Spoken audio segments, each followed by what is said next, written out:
Guys, na-stranded kami dito. Ayan o, ang lakas ng ulan.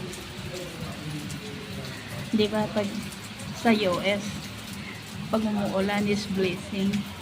Dito hindi yata blessing. Mali yata. Ano, may typhoon yata. Grabe yung experience ko sa pagbakasyon ngayon.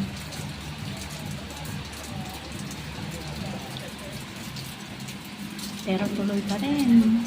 Kahit na injured na ako, lahat na.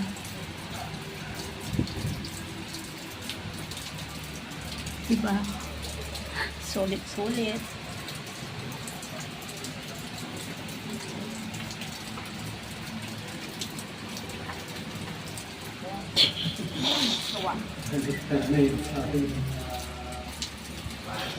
Ano yun? Nabaliktad yata yung volume.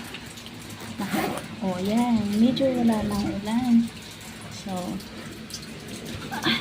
nasaan na yung ate ko? Nawala na. Iniwanan ako. Tingnan mo. Ang ganda siya. Pero, parang ayoko na.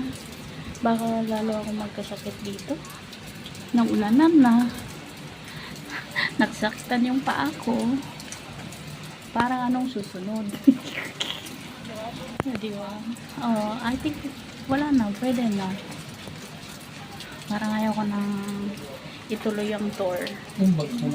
Kasi ano, sobrang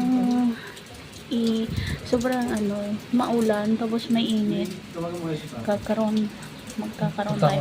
Ang ganda. Gusto ko rin sumakay dyan. Yun. Yan. Sige. See you later. Tama na to. Bye.